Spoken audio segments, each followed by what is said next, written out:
Welcome to Truth and Company Boxing Podcast for another segment of 20 random questions. I'm your host, John the Truth Dioria, and today's guest is former world champion Ishe Smith. How you doing, Ishe? I'm doing good. How's it going, man? Great, man. I really appreciate you taking time to come on. No problem. No problem. So I guess my first question before we start the random 20 questions is a lot of fans might not know, are you still involved in the sport of boxing? No, man, I haven't done much of anything in the sport since I retired in 2019. I'm a fan like everybody else, so I watch the big events. Sometimes I catch the small events, but no, I haven't attended any fight in years. Okay, so no, you don't hang out in the gyms, no training, No, coaching, man, nothing. because you hang out in them gyms too long, you get the itch to stick around longer than you should, man. So, no, man, I haven't. But maybe here in the soon, I've been getting that itch to at least get back in shape a little bit. So maybe soon I'll hit the gym. Well, what about coaching? I mean, you got a really good IQ. I mean, you got a Yeah, man, that coaching is hard, man. You got to find the right person that's gonna listen. Then you got to hang out in the gyms. So it's just tough, because boxing takes so much discipline. And I was brought up in the old school way of being brought up, not this new social media wave where you take pictures of everything, you show everybody what you're doing. So maybe one day. I'm never gonna just rule it out, but maybe one day. okay. So now I just want to briefly ask you about you talked about the itch. So now I saw that you must have had the itch for a minute, but you decided to do bare knuckle boxing. Did you attempt Yeah, that? I did it.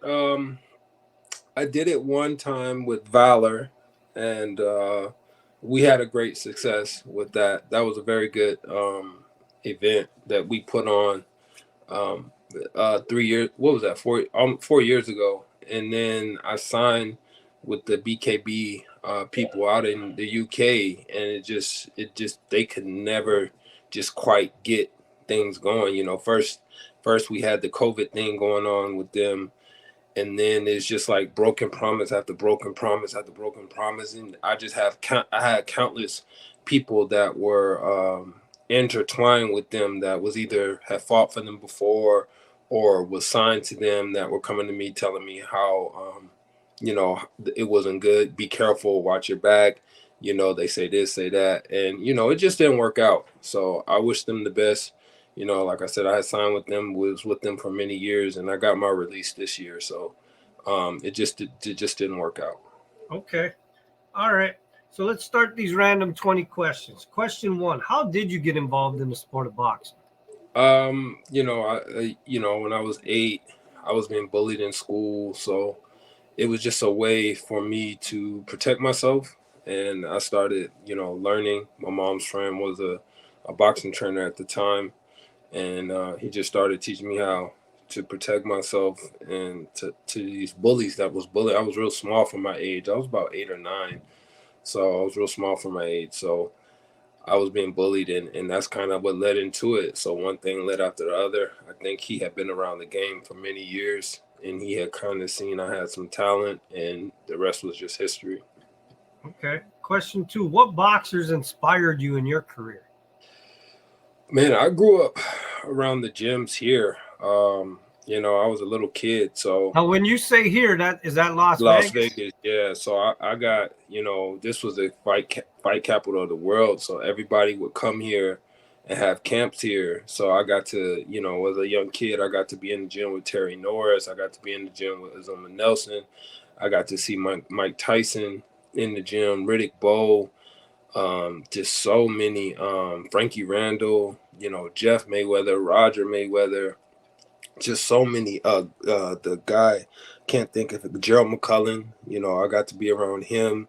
So just seeing how those guys conducted themselves, Felix Trinidad as well, how they conducted themselves and how they perform and how they set up camps it just inspired me as a young kid. So, you know, those were just all like my inspirations to go out there and become a world champion and just keep working hard. And plus, when you're a little kid and you're training with all those champions and you're just seeing and witnessing how they do things, how they operate, it just, and you know, and they tell you you're good, you know, and you can be champ one day when you're just a young boy. So that just they were all my inspirations, all of them. It's just so many. I can't even just remember. Michael Dokes, it's just so many, man. But I was in camp with Pernell Whitaker when I got a little older. Just so many great champions. Just the guys here like Roger and Jeff Mayweather, they were big, you know, inspirations for me. So it's just so many. It's just hard to count. They was just all my inspirations because I was just around them when I was a young kid, and it was just a pleasure to be around them. Okay, and I want to just go off of something like that I read and see if you can confirm this, if this is true or not.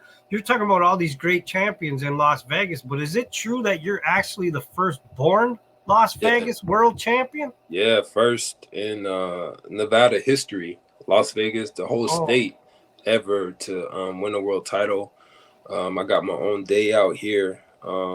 You know, and just I had a almost 20, like 19 and a half, almost 20-year career. I didn't, you know, I was A side, B side, just so I fought everybody that was available to me. I fought even when I was going into opponents' backyards, but I never wavered at becoming the first, you know, Las Vegan. Then when I won it and I was the first Las Vegan to ever win the title, I found out I was the first person in Nevada history. So that was just always a great accomplishment for me because I had just dreamed of that since I was a little kid. So it meant so much to me to do that. Okay. All right. My next question, I'm going to take you back a little bit in the history for some of the hardcore fans of you in boxing. Question 3, how was your experience on the Contender Boxer reality TV show?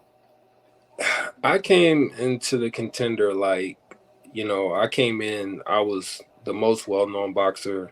I had achieved so much more than all of them. And I had been on this national stage. I had fought on network TV like 3 or 4 times. I had been on ESPN. I had been on Showbox like 3 or 4 times. I had fought a former champion in Randall Bailey. So you really couldn't tell me shit when I went on the show. Like I just really felt like I was going to win it. The format was a little, you know, format for me was a little different. The 5 rounds, it took some adjusting, getting used to. A lot of adjusting because I haven't gone that short rounds. It was a great experience, you know. But those guys, I just came in with so much confidence, and then when I fell short to Sergio, it just was like, man, because the fight was so close. That's what fans don't know. That fight was a split decision, and it was so close, and I just felt like, you know, if I had more rounds or like another round, I would have won because at that time I was like one of the hottest prospects in boxing. I was just turning into a contender. You know, I had just beat Randall Bailey, had won the 3 minor titles and was ranked in the top 10 of every organization. So I just had the world, but I wasn't making the necessary money that, you know, that these fighters make today. These fighters are very blessed today to make the good money. I wasn't making the money. So, you know, when the opportunity came, I was actually going through some things with my promoter at the time. And I never tried out. Like I never went to the tryout. I never called them. I never did anything. And I was just sitting at home one day and somebody called me from the production and said, hey, we want you to come try out for the Contender. And I was like, well, I'm not coming to box. I was like, that show is for amateurs. That show ain't really for me. They're like, no, we think you'll be a good candidate for the show. And I was like, well, I'm ranked in the top 10 of every organization. I don't think that's the right show for me. So I never, you know, went and boxed for them. I never did none of that. I just went and did the interview, and that was it. And I got selected, I guess, just off my personality. But it was a legit show. You don't appreciate the show until it's long gone. Like today, I still get recognized from being on that show, which is absolutely crazy. That show was so long ago, man. But it was a pleasure to be a part of it. You know, you don't realize it until it's gone. But, you know, I will always, you know, love being a part of that show and what it did for my career at the time, even though I didn't win it. Yeah, I mean, it was what, 2005, right? Yeah, 2005, Yeah, man. and it's 2023, and people are still talking about it. And you guys were part of the first season, and it did 5 seasons. So I Mm-hmm. mean, yeah, it'll go down in history, man. Real boxing fans will always remember it. I Yeah. loved the show. I thought it was great. I really thought they were going to do more with it. And I think what happened was when they changed networks, I think that's what started killing the Mm-hmm. show. Right, right. Probably, you know, there was a lot of dollars going into it. It was a lot, just everything. It was a big, big promotion, man. To intertwine our family, it was hard. You know, it was hard. It gave some guys some platforms. I went 2-1 on the show, losing to Sergio Moore by split decision, who went on to win the show and then become a world champion. So I hang my head, you know, high with that because you know he did a fantastic job throughout his boxing career. Now he's a commentator, so he's doing a tremendous job. Okay. All right, question 4. What was your lowest point in your boxing career, and what was your highest point in your boxing career? Oh man, the lowest point the lowest point will probably be when Golden Boy Promotions released me after one hiccup and then getting a divorce right after that and contemplating suicide after that. And you know, that was the lowest of my career at that time. That was like definitely hit rock bottom right there. No money, had 3 kids, didn't know whether I was coming or going at that point. The highest point was winning the world title. You know, after all the years of sacrifice and seeing everything going and going in circles and different freeways and highways, and then finally putting it all together and winning that world title in 2013 was the greatest feeling in the world, man. I put it up there with every birth of my kid. It was just the best feeling in the world. Okay. Question 5. Who was the hardest puncher you've ever faced in the ring, in a fight, or sparring? It's crazy, you know. I didn't get dropped. I'm trying to think. Randall Bailey could punch, but he didn't drop me. I always had a granite chin. I want to say the first time I went down, I think was Vanez.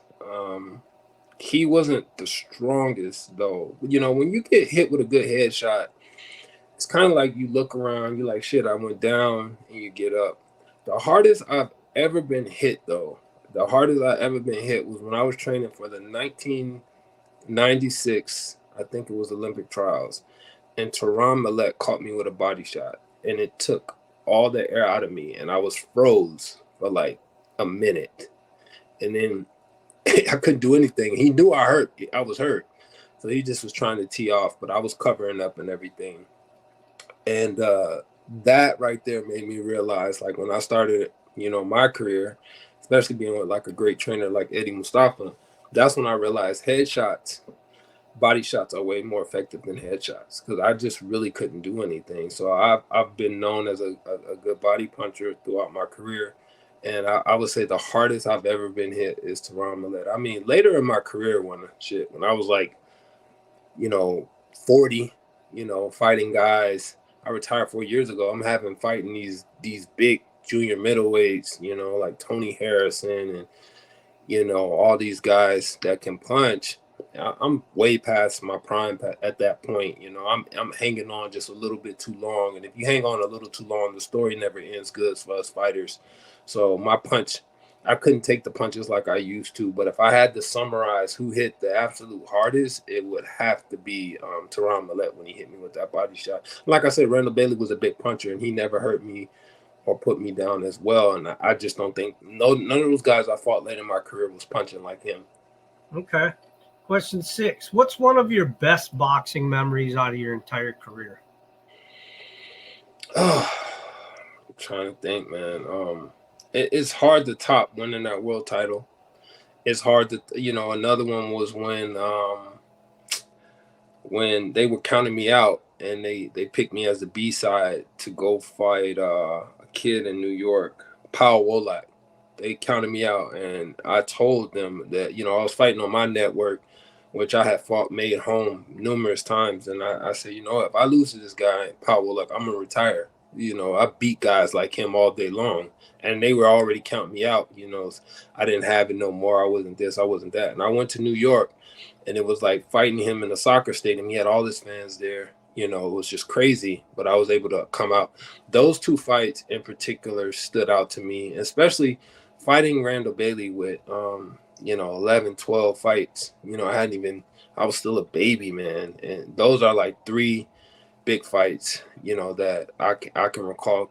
Of course, there's a lot of memories of bad decisions sometimes I know I didn't win, but I'll see a scorecard. Like I think when I fought Danny Jacobs, one of the scorecards was like 100-89, and even the round I hurt him in, and I'm just like, bro, like there's no way I lost every fucking round of the fight plus point deduction. So I mean, some of those things are just toss ups. I have some good memories. I have some bad memories. The kid I fought in his hometown, I can't think of his name. He's a southpaw. Trying to remember his name. He ended up, I think, fighting. He never quite made it, but he was a good fighter, and I thought they robbed me against him as well. I ended up dropping him, and they still gave him the fight. It's just, I have good memories and bad memories, but those three are definitely the best, Okay. All right. Question 7. If you got pulled over for speeding, what kind of story would you make up to try to get out of the ticket? I don't know, man.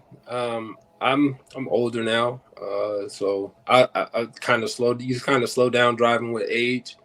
So I don't know what I would say. I would kind of just probably bite the bullet and take it. If he asked me, did you know you were speeding? I would say no, I didn't. I had no idea I was speeding.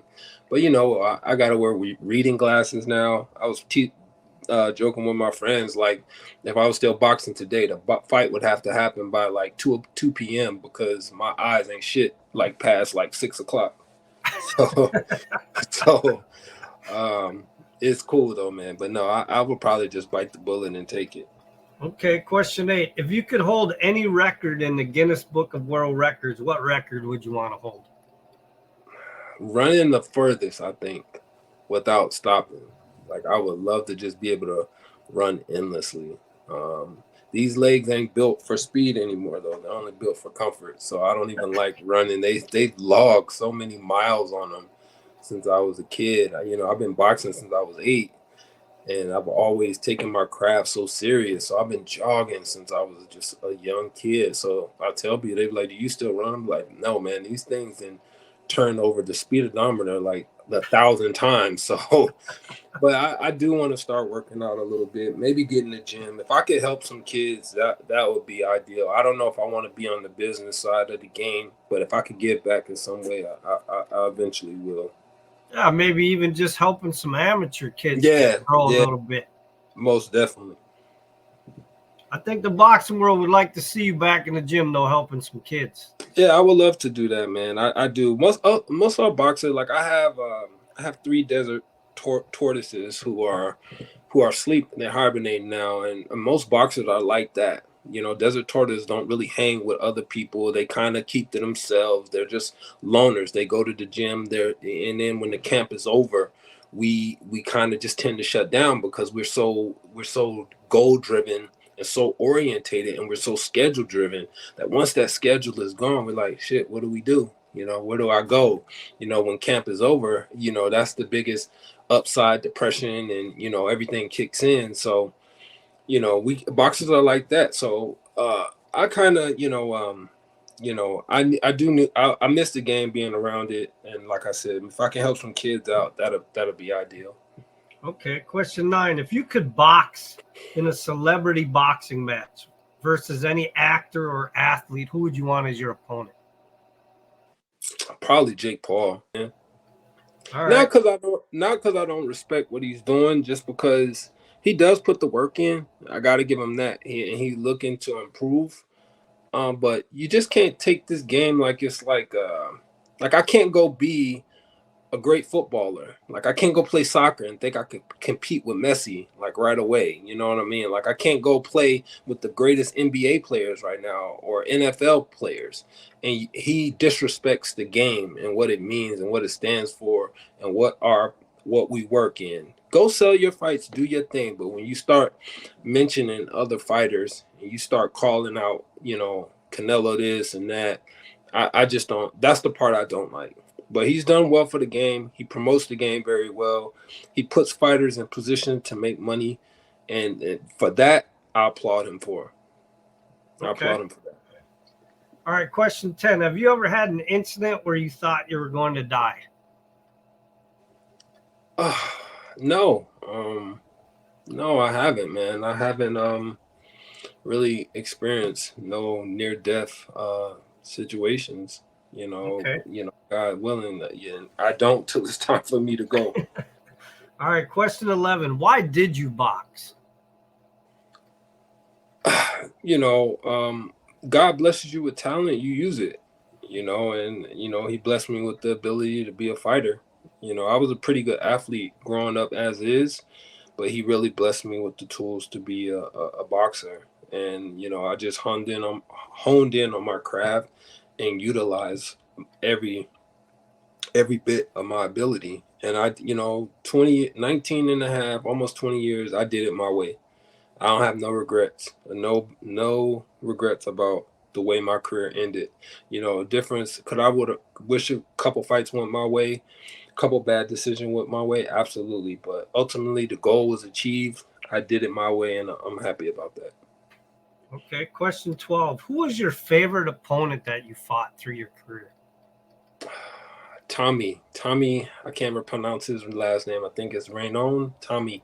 He was because he actually was a friend before we fought. We've been Facebook friends for years, and we used to joke around. And when we fought, it was just the same kind of respect.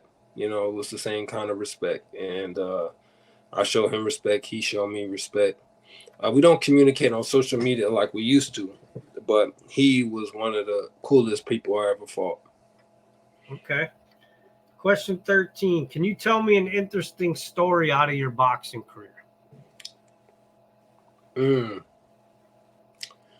Interesting story.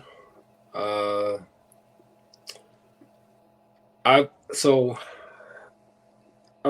could tell you one. So I remember James Kirkland was getting ready to go fight. The guy ended up losing to, I can't think of his name at the top of my head. It was a very close fight. Well, anyway, he was supposed to be the next superstar. He was a big puncher. I knew James Kirkland was going to knock him out.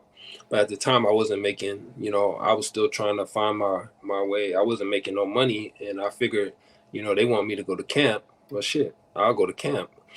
And then my friend at the time was like, yo, you haven't trained in months. You haven't done anything. You haven't been in the gym. You haven't ran no miles. You haven't done nothing. I was like, yo, they paying this a week. They paying for my lodging. I'm going to go to Texas and I'm going to spar James Kirkland. So anyway, I'll go down there and basically, I'm down there. I'm giving them what I can. They tried everything to knock me out. Like, my punch output ain't high because I'm completely dog shit out of shape. Like, I'm way out of shape. And I knew that, but I literally just went to the camp for the money. And, he can't do shit. He can't really hit me.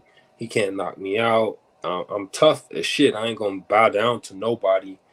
And, I think he was losing encouragement with me being there. Like, he was really, like, getting down on himself because he really couldn't do shit with me, and I was out of shape. I was completely dog shit out of shape.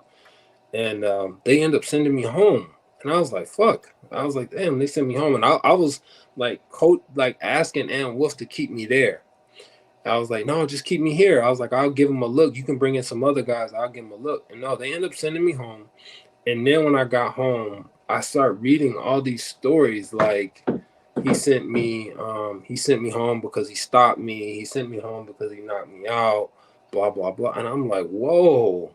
So it just, that was more one of the more interesting tales that I've ever had in boxing, because I never knew a guy that lacked that much confidence in himself. So after that, I had already knew like he wasn't gonna do anything, because you don't make that kind of story up and then try to sell it to me. Like if I got stopped in camp, I'm gonna be the first to be like, yeah, he got the better of me, because it's sparring. You know what I'm saying? Like, but real old school fighters, we don't discuss what happened in camps. Like I've sparred Floyd a million times. I've sparred some of everybody. I sparred Sergio Mora in camp before. I sparred Vernon Forrest in camp. I sparred Fernando Vargas. I sparred Oscar De La Hoya, Shane Mosley. Pernell Whitaker. I can just name so many people that I have sparred over the years. Bernard Hopkins. I sparred so many people, and you would never, ever, ever hear me talk shit about what happened in those camps, because it doesn't matter. That shit does not matter. The only thing that matters is what you do when the lights come on. Nobody cares because you beat somebody ass in camp. Who cares? So what? You didn't get a check and nothing happened. Nobody gives a shit what you did in somebody's camp. You don't know. It's like so many factors goes on in camp. Guys, sometimes they run before, sparring. Sometimes they're not having a good day. A guy has been in camp 2-3 months. They're not going to have good days every day. You're just not. Later in my career, I didn't have a good day every day in camp, but I was able to compete with some serious ass dogs in camp later in my career. But nobody gives a shit what you do in camp. Nobody cares. That's what I said. Today's generation of fighters, they care too much about that stuff. Posting camp, camp highlights, or knocking somebody out. Nobody, just do that shit when it matters. Do it when the lights is on. That's all that matters. Okay. Question 14. What's something that you're very passionate about besides boxing? Oh, taking care of my family, man. I really, that's the one thing I care about more than anything in this world, to be able to provide for my family and my kids. I had a couple, I've had 2 kids graduate from college, and that is a big achievement for me. And I had my son went to college to play college football to fulfill his dream. He just graduated this year. He's about to graduate. My daughter graduated from college a few years ago, 2 or 3 years ago. So those are just, and then I got a son graduating high school this year, coming up this spring, next spring. So those are just all, it was never about me. I always say my destiny and everything that I wanted to accomplish, I did. Even when fans say, oh, you lost to this person, you lost to that person, everything I set out to do when I was a kid, I did it. I set out to be the first world champion. I did it. I set out to headline on the strip. I did it. I set out to, be well known, to not have to introduce myself to people, for them to know who I am, for the work I put in. I did it. Like everything I wanted to accomplish in life, I did it. So you have to be just a poor, shitty human being to try to knock somebody for doing everything they wanted to do in their life. And I did that. No matter if I retired with a Hall of Fame career, like uh like Andre Ward, or I retired with my career, everything, we both had goals and we both achieved them. So it don't matter. He achieved his goals way better than he wanted to, probably. And maybe those were all Andre Ward's goals. Maybe his goals was to do everything he wanted to do. But all my goals that I set forth, I did. I fought on TV numerous of times. I can't even begin. I got so much TV coverage, so many fights on TV. I fought on every big network that boxing had available. So I can't complain about the career I had. Okay. Question 15. How did you celebrate after you won that world title? Well, I fought him with a very severe bruise, probably slightly torn muscle on my rib. So it was not much celebrating I can do. People, I talked about it, but yeah, I went into that fight with a very severe bruised rib. It would hurt very bad. I got caught with a good body punch during camp. Actually, when I was throwing like a right hand, or I was throwing some punch, and the kid caught me with a very good body shot. And it wasn't like it was hard. It wasn't like the Tehran Millet body shot, but it just hit at the right spot. And so I couldn't breathe. I couldn't spar for probably like the last 2 to 3 weeks of camp. So after the fight, I was very emotional that I won. considering that what I knew had happened. And even when I tried to spar, I just couldn't do anything. So I just celebrated, man. I was very in awe about God's power, about everything that happened for me that night. And I was very just proud of myself, man, that I was able to do it, because they was even asking me if I wanted to pull out. And I said, no, I didn't. What you got going on there? Dogs, man. Okay. All right, question 16. Do you have any phobias? Probably heights, but not really so much. A little bit, but not so much. Just a little. Okay. Question 17. Would you rather spend the evening smoking weed with Mike Tyson or drinking wine with Kevin Hart? Being that I've never smoked weed in my life, it would have to be drinking wine, but I don't even drink. So I don't smoke weed. So wouldn't smoke with Mike. And I it have to be the wine, and I don't drink, but I understand the wine doesn't mess with you. So you've never drank either? I used to drink back in the day, but I haven't had a drink in probably close to 15 years. It's very close. Okay. But I've never smoked weed a day in my life. Question 18. What is your favorite candy bar? I'm not a big candy eater, man. I like gummy worms, gummy bears, but chocolate, I'm not really a big chocolate guy. So I don't eat like Snickers and Reese's and that kind of stuff, but I will have a little bit candy. But being older now and not as active as I used to be, I've become pretty like pre-diabetic since I've been older. So I've kind of had to cut the sugar out a little bit. So I don't even eat as much sugar as I used to. Okay. Question 19. If you were stranded on a deserted island and only could have 3 items, what 3 items would you choose? If I was stranded, a Bible, a television, and trying to think of the last one. Probably a blanket. Okay, but that television isn't going to do you a lot of good if there's nowhere to plug it in. I'll figure out something, man. I got to figure out something. Okay. All right, question 20. If you could win a trophy or an award in something other than boxing, what would it be? I would have loved to play football and win the Heisman. It seems like it's one of those awards that where you go down in history, you'll forever be remembered as the best player in college. And that's hard to take from somebody. There's so many sports where there's so many awards. But when you win that Heisman, there's something about winning that Heisman that they can just never take from you. Like boxing, there's 100 champions. There's champions in every weight class. Now there's even more belts.